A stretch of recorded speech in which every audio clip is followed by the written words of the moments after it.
dear students, welcome back to my channel again. So today in this video we will be discussing about the rules for sign convention.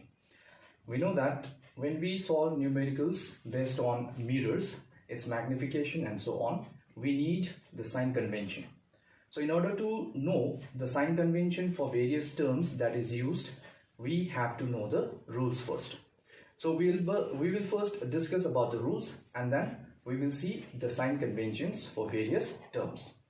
Rule number 1, whenever we are measuring the distances, when we are using the spherical mirrors, when we measure the distances, rule number 1, it says that all the distances are measured from the pole P of the spherical mirror. So I have already discussed about the various terms related with the mirror. So you can check the other video that I have posted. So in that video I have mentioned about the terms. So pole is nothing but the center of the spherical mirror. So whenever we are measuring the distances, all the distances has to be measured from the pole. So that is rule number 1. Rule number 2, it says that whenever we are measuring the distance, if we go to the left side of the pole, then those distances are taken as negative, and if we go towards the right of the pole, then we take it as positive. So you can see here, rule number 2, distances to the left of the pole P are taken as negative, and to the right of the pole P are taken as positive. And the third and the final rule, it says that whenever we are measuring distances above the principal axis, then we take it as positive, and if we measure the distance below the principal axis, then we take it as negative. So rule number 3, distances above the principal axis are positive, and below the principal axis we take it as negative. So the 3 rules that you have to know in order to understand the sign convention. To understand the terms principal axis, it is the line which passes through the pole and the center of curvature. It is an imaginary line which passes through the pole and the center of curvature. Then we have pole, it is the center of the spherical mirror. So if you know these rules, then you can easily understand the sign convention used for various terms. Before we do the sign convention for convex mirror and concave mirror, let us first understand the 2 terms, that is object distance and image distance. So we always keep an object in front of the mirror and we see its image. So when we do spherical mirrors, when we talk about spherical mirrors, what do you mean by object distance and image distance? So object distance, which is represented by U, is nothing but it is the distance of the object from the pole of the spherical mirror. As I have said that whatever distance we have to measure, we always have to measure it from the pole. So from pole up to the object, whatever distance we get, that distance we call it as the object distance, and we represent it with letter U. This symbol is important. Later on we have to use it. So remember, object distance is always represented with letter U. And similarly, we have image distance, which is represented by letter small v, and it is the distance of the image from the pole of the spherical mirror. So from the pole to the object becomes object distance, represented as U, and from pole to image becomes image distance, which is represented by the letter V. Okay, so let's now discuss about the sign convention for a convex mirror. So we have 5 terms here for which we need to write the sign convention. So first of all, we are doing it for the convex mirror. So convex mirror is nothing but a mirror in which the reflecting surface is curved outwards.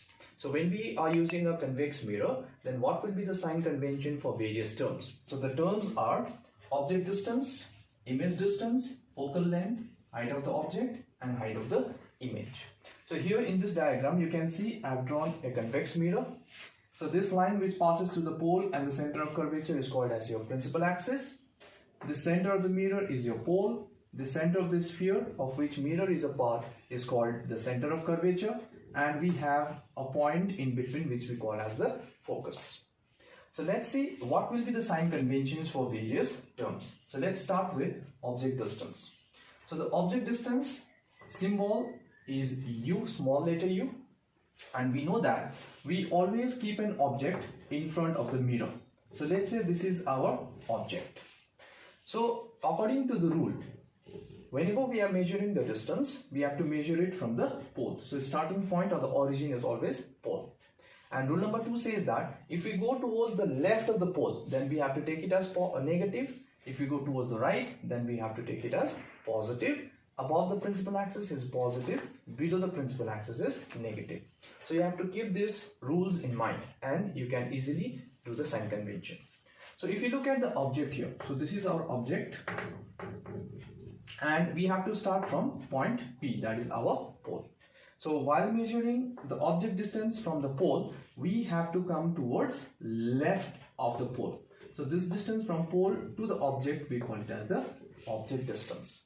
So since we are coming to the left of the pole, according to the rule, the sign convention for object distance will be negative, since we are coming towards the left. Now the second term is image distance and its symbol is small letter V. Now a convex mirror, it forms virtual and erect image, and virtual and erect image is formed behind the mirror. So we will have image somewhere here, that is at the back of the mirror, and that image will be, suppose let's say the image is formed here. We will do the image formation later on. For that we have to understand the rules first. For now, let's say that the image is formed here. It is virtual, erect and diminished. So when we measure the image distance, we have to start from the pole. Now while measuring the image distance from pole, we have to move towards right. That means this image distance V, since we are moving towards right of the pole, according to the rule, it has to be positive. So left of the pole is negative, right of the pole is positive, and we always have to start from the pole itself. Now the third term is your focal length. Focal length, which is represented by small letter f, is the distance between the pole and the focus. So this distance from pole to the focus, we call it as focal length. And in order to measure focal length, we have to go towards right of this pole. So again, since we are going towards right of the pole, this focal length will also be positive. Next is our height of the object. We can write it as HO, or you can simply write O also. So height of the object is the object height. So here we have kept the object. So this height is your height of the object. And rule number 3 says that if we measure any distance above the principal axis, then it has to be positive. And since here we are keeping an object above the principal axis, so the height of the object will be positive here. Now height of the image, we can represent it as HI, or we can simply write it as I also. Now height of the image is again the image height. So this height here is your image height. So again, this image is formed behind the mirror and it is virtual and erect. Means that the image will be erect. So it will be above the principal axis, and rule number 3 says above the principal axis we can take it as positive. So therefore height of the image will also be positive.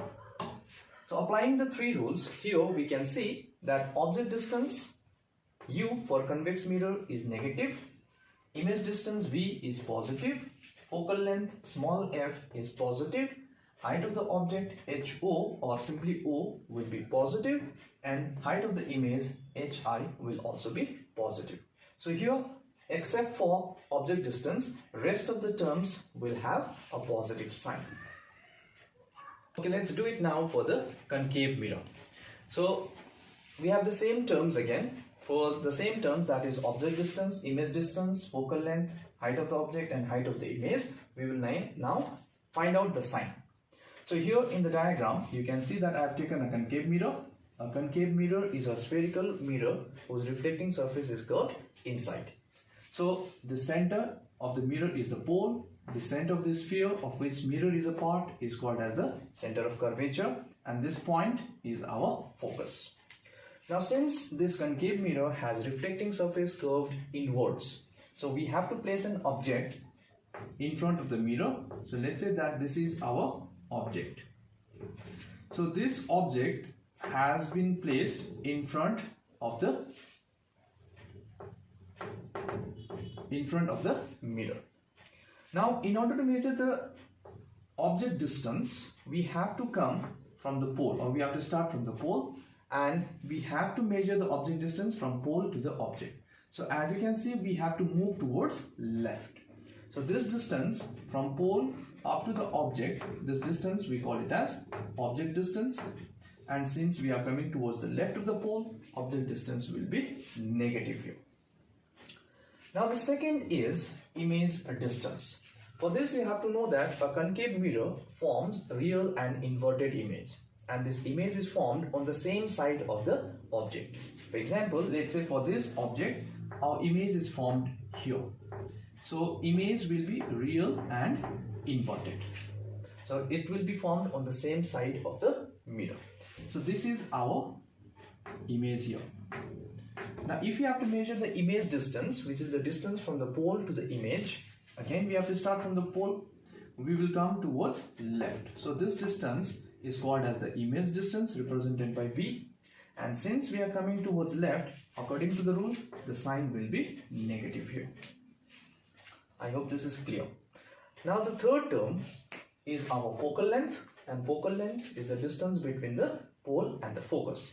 So here in this picture you can see that this distance from pole to focus, we call it as the focal length. And here, in order to measure the focal length, we have to start from the pole and we have to come towards left side. So as we are coming towards left, focal length will also be negative. Right? Now the fourth term is our height of the object, and whenever we place an object, we always place it above the principal axis. So this is our object, and this object is placed above the principal axis. So this height is our object height, and according to the rule number 3, it says that above the principal axis we have to take as positive. So height of the object here will be positive. Now the last term is height of the image. Now as you can see, the image formed here is inverted. Inverted means it will be below the principal axis, and the rule says if we are measuring some height or distance below the principal axis, then it has to be taken as negative. So for a concave mirror, height of the image will be negative. So you can see for concave mirror, except for height of the object, rest of the terms they have a negative sign. So all these sign conventions we have obtained following the 3 rules. Okay, so finally let's put all the terms and their sign in one box or in one table for easy remembering. Okay, so we have term, symbol. For convex mirror, what will be the sign, and for concave mirror, the sign convention. So the first, object distance, symbol is U. Both convex and concave will have a negative sign because object is always kept in front of the mirror. So we have to come towards the left of the pole. Image distance, V. For convex mirror, it will be positive because it is formed behind the mirror. So we have to go towards right of the pole. But for concave mirror, since it forms image in front of the mirror itself, so it will be negative since we are coming towards the left of the pole. Then focal length, F, small letter f. For convex, it is behind the mirror, so it will be positive. For concave, it is in front of the mirror, that is towards left of the pole, so it will be negative here. Height of the object, HO, since in both the cases, object will be kept perpendicular to the principal axis or above the principal axis, so both will be positive. And height of the image, HI, for convex mirror it will be positive because image formed is virtual and erect. So image is formed behind the mirror and it is erect image, which means above the principal axis, so it will be positive. But for a concave mirror, image formed will be real and inverted. Real images are always inverted images, which means below the principal axis, and according to the rule it is negative. So there is only one different sign between concave and convex. You can see for convex mirror, rest of the terms they are all positive except for the object distance, and for a concave mirror, rest of the terms are negative except for the height of the object. So that's all you have to remember, and with this you can solve numerical questions. And remember, without using this sign convention you will not get the correct answer. So that's all for today. So if you have not watched the first video, you can go and check that video in order to understand various terms, and then you can follow this lesson for understanding the sign convention. I'll upload more videos on this chapter later on. Thank you. Do like, share and subscribe, and please hit the bell icon for further notifications.